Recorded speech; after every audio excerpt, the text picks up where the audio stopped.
natives of Shavor cry out to me, not with their voices, but with their minds. They fear the boars of Wigma and the cruel ravens of Kakal, and I awaken to answer them with Shavorese, my greatest gift.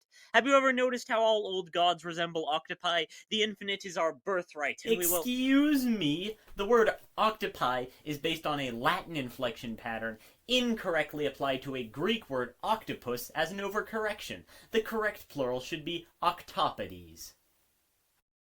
Quand Vistin John Raff.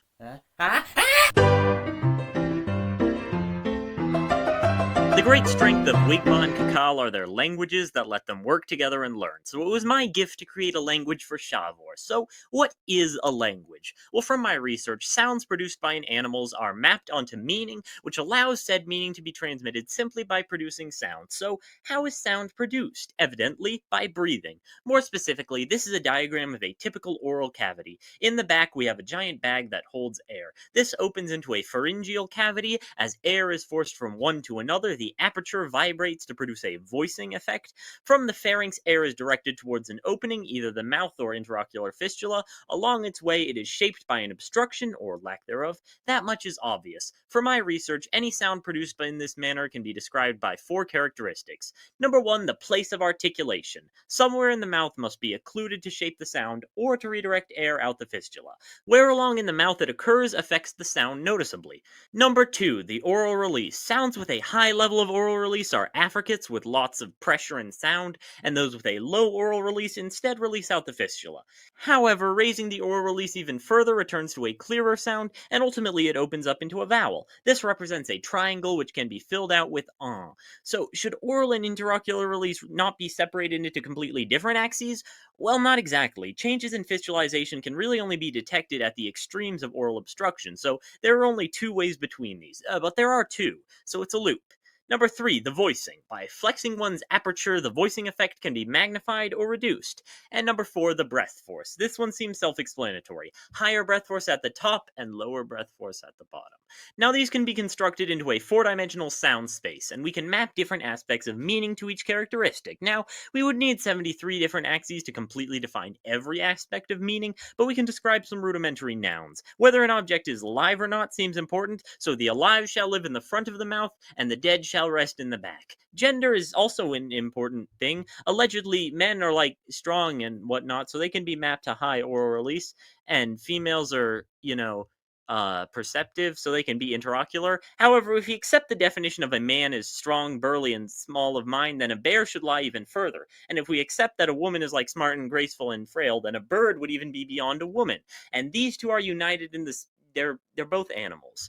Now, to make meaning out of raw concepts, you need to inform your audience of their function in the utterance. Voicing can be mapped onto relevance, not relevance to the sentence, because obviously it wouldn't be in the sentence if it was irrelevant, but relevance to the action. Its conjugate mapped onto breath force is agency, how much choice and power it has within the action. And it was only after I created this system I discovered a crucial difference between myself and the octopi of Shavor. They have no interocular fistula, only one mouth. Oh well, if they have no rituals, they will forget what I have done for them. But even this meaning was not enough, so I did what my people always did when faced with an infinite void. I created. In other languages, meaning is only in the arrangement of sounds, not in the sounds themselves. To arrange them, I of course needed a set of fixed sounds, and they would need to be independent from the free phonemes, otherwise they would have meaning of their own. This is difficult because the free phonemes encompass the entire set of possible sounds, but I found a way. First, I cut up the phoneme space into chunks of a manageable size by slicing oral release into thirds, and place of articulation into fifths. Using your alphabet, they would be expressed using these letters, which fill out Shavorese's phonemic inventory. Yeah, I couldn't get these two unstuck. To keep them separate from the fixed phonemes, they drift around through the phoneme space. They move slowly enough that you don't lose track of them over a conversation, but they are moving. They always leave an empty space for the free phoneme they just occupied. The downside is that now each individual octopus has a different way of pronouncing every phoneme, and these change over time. But I just checked, and that's how it works in other languages, so I'm not worried. So let's get specific. What exactly are the fixed phonemes? Well, to keep them separate from each other and in the same general range, they have to occupy enough of a space to displace one that comes into contact. For that, I prefer to multiply it further. First of all, although a circle is chosen to portray the loop that is oral release, it is just a line that connects to itself, and each chunk is shaped like a cube. Anyway, each chunk contains a polyhedra with the identities of the different phonemes attached to them. The plosives each contain a 6-pointed octahedron, the fricatives a 5-pointed trigonal bipyramid, and the vowels an 8-pointed cube. Numbering each vertex and placing and orienting the polyhedron allows you to plot the coordinates of each phoneme and know the pronunciations. Here are mine as of writing this video. It is these fixed phonemes that create the words. But what is a word? If you accept the definition that a word is some letters surrounded by a gap, then many unpronounceable combinations arise. The only appropriate solution is to make words out of precious few combinations. At maximum, a fricative followed by a plosive surrounding a vowel and a single final consonant. But if you stack two of these beside each other, that would be three consonants at once. So to prevent it, I insert a schwa sound. That means nonsense like abstain is prevented, leaving only sensible words like knappet. So now that we have words, the hard part is mapping meaning onto them. In many worse languages, people foolishly try to map complex topics onto simple words, and then get mad at each other when the topics are complex. Truly repellent. So instead, we map them onto complex words. Imagine everything. Now arrange it by meaning. Each word is like a little atom with an electron field of meaning surrounding it. The meaning at its nucleus is its true meaning, and the further you move away, the less accurate each definition is. Now, I can already hear you tapping away in the comment section with those bony tentacles on the ends of your arms. Sure, a concept might have an imaginary meaning, one in your mouth, but that's different from the one that has in your arm thingies or whatever, fingers. And yes, so instead of imagining everything, simply feel everything. That graph is slightly, yet crucially, different from the other one, and the new atoms are displaced from those in the sonic graph. But we don't have anything to map onto those atoms. Not yet, at least. Now, the Wigmesians know me as she who bears 10,000 tentacles. My spawn, the Shavorese, have only 8, but they can certainly spare 2 of them to communicate. The motion and positioning, the interaction of these appendages, and their temper, these are just as effective at communicating meaning as the mouth. Now, hands are not bound to the same axes as breath is, and therefore cannot possibly be described at the same level. It also has no free equivalent to contrast with, so the sign language can be pretty fast and loose. It's mainly meant to supplement the audible language. Additionally, tones can be used to specify the exact meaning and to provide context to any utterance. Its phonemes are this shape. The tones fall onto this arc. At the start, we have increasingly rising tones, and at the end, we have increasingly falling tones. The meaning, therefore, is pretty obvious. If something requires an answer, is uncertain, or in the future, it has a rising tone. If something provides an answer, is certain, or in the past, it has a falling tone. The tertiary meanings are most evident when applied to the word raison, which I guess would translate as time, but now that we have all of the building blocks, it's time to start putting them together. We start with an idea we need to convey. For example, I just drank some water. This can be broken up into a subject, object, and verb, in that order, which can be represented by the words and signs quin, lejon, and sesquing. The overlap between these is pretty close already, but the meaning can yet be whittled down by the use of tones. Rong means the water of life, so a downtone can correct it to just mean regular water. Similarly, I am no ordinary noun. I am Master Inkheart, the last void architect, so I receive the largest possible uptone. But that isn't enough to encompass my grandiose. This is where the free phonemes return. As you recall, they refer to a few rudimentary characteristics which can be applied to a noun. In terms of gender, I don't because I'm a void entity. However, we are talking grammatically, and grammatically I use feminine pronouns because it makes it harder for the Cacalians to insult me. My animacy is lower than most. I come from the void where we thrive on emptiness. For case, my relevance and agency are at the highest. All that matters is me, and I am in control! That plots the coordinates of As I said, the additional meaning of the drinking in question taking place in the past is added via the additional word time with a downtone, appended to the beginning of to drink. We concatenate the whole thing and produce kang, rong, redon, sesquer. But you could probably tell we're missing something. Language is more than just meaning. Language is poetry, song. Where is the emotion? So I decided to insert it. Every sentence ends with a particle. The quality of the emotion dictates the manner of articulation, if you'll consult my graphs. Voicing is the certainty you have in the emotion, and breath force indicates the intensity. And the place of articulation indicates the confidence you have in the veridity, which I guess is only applicable to statements, but statements and questions are just different ends of a spectrum. That leaves the tone, which is the formality. If you are talking to someone more important than you, it goes up because you are opening and waiting on them. If someone is less important than you may use a down tone to indicate the finality of your statements in comparison. For the example sentence, that would mostly be disinterested because it's just water.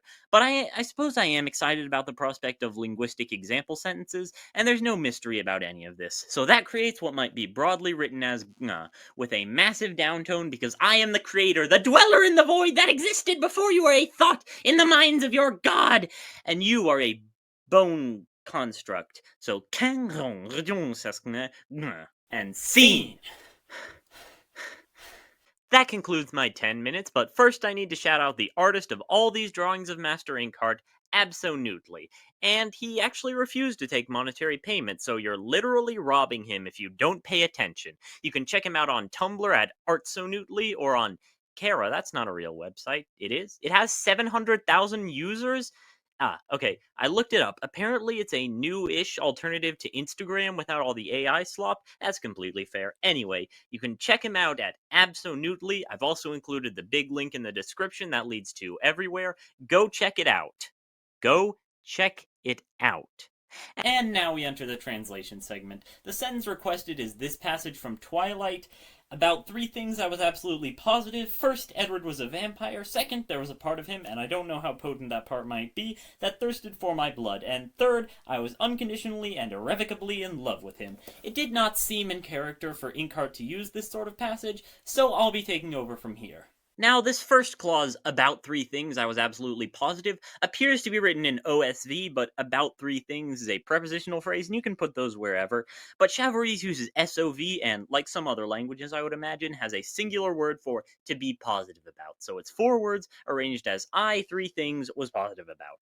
Now, I we already covered, although not being Master Inkheart, I use a masculine and more animate declension. Not having seen Twilight, I can't speak to the original author's declension, but this works for me. Shavorese, believe it or not, does not have a word for three. It refers to all amounts in relative terms, like a lot or a little. Three is a relatively small amount, so it uses the word pluds. Now, often when between two nouns, adjectives would be declined, but no one thinks we're applying a numeral to a singular pronoun. Thing uses the combination of that word knappet and this sign. Je is the word for to be sure of, and you know past tense, raison with downtone. Ordinals like first, second always just count up from no, which is accurate enough that a sign isn't needed. Names are complicated in Shavorese. We could either translate it with free phonemes as Edward or using fixed phonemes as Edswords, which I choose because it's going to take up way less space. Vampire, on the other hand, is trivial because it's shockingly easy to translate novel concepts. The sign for leech, bloodsucker, or drain, and the word which means undead or resurrection, normally have no overlap, but if you use them in conjunction, people will understand that there's some sort of blood-sucking undead they need to be on the lookout for. Sluds is the word for to be, past tense. Here we include our particle. The three particles in these sentences are mostly the same, just with increasing intensity. As you can imagine, the certainty is max and the evidentiality is firsthand. Love and fear are actually right next to each other at around gra. We start with an aspiration of just gra. We all know how to count. What comes after wukno? That's right, hungr. The construction there was for indicating presence is English specific. German, for example, uses es gibt or it's giving. Shavorese, on the other hand, uses a dummy noun zungt, which doesn't have a meaning outside of being used in this construction, but that all needs to be taken in stride because the entire sentence is not very nice in terms of construction. Obviously, that is the point to test the limits of the language, but it means I'm going to be not very nice with my answer, recursion. It was Noam Chomsky himself who said, "Why did the mods of Two Sentence Horror delete my submission? It was technically two sentences." Without going into too much detail, recursion is when you use an entire clause instead of a single word. And in this case, it means using an entire sentence in place of a sentence's object. To be more specific, let's break up the sentence into three sentences. One, there was a part of him. Two, I wasn't sure how strong the part was. And three, the part thirsted for my blood. Now, at least two have to share the same object, so we regloss this as I couldn't accurately assess the strength of the part. In English, we use the linking word that, as in there was a part of him that I couldn't assess the strength of, that thirsted for my blood, but in Shavorese, it's all nested together and written as the 9 words, it, I, his, part, my, blood, thirsted, no, could accurately assess the strength of, was. So these words can be translated as zungt, as previously stated, kan, zburpen, kan, ngadzurt, seskner, gnurp, vgurg, and skoods. Put the verb in past tense, decline both pronouns to refer to me, although in this sentence I feel like I have less agency, so I'll decrease the aspiration to just ra. And we need to decline this one with respect to my blood, so indicated as possessive. My blood is the same amount of masculine as I am, although it's like the essence of my life, so it's all the way to the lips and animacy. That gives va. Also, him needs to be declined for him and the part. I haven't seen Twilight, so I'll just give a generic masculine, obviously without animacy because he's undead. So wa, and the part has less agency, so wa. Couldn't be simpler. Oh yeah, and we escalate into gra. Finally, snurk comes after hung, and we finish with a proclamation of love. English has the benefit of a million words that all mean the same thing, but in Shavorese, these two words both translate as jkergnuri. To get the same effect, we can include one with an uptone and one with a downtone to show how that's the short and long of it, so to speak. Love and in love with is a distinction that every language makes differently. In Shavorese, you just slap an uptone on, you glue. You know the pronouns, order it, past tense verb, decline us, and in this case, I have no agency whatsoever. I am a puppet of my feverish love for Edward. And the particle escalates into gra, and altogether, that is. Kern, pods, knappet, rejong, verb, ook no Edwards, rum vergeef, rejong, skoods, gra, hungertzend, cow, zwerfen, cow, zorch, rejong, seskner, nurp, rejong, gur, rejong, skoods, gra, snurk, cow, jgergnuri, rejong, gru, gra.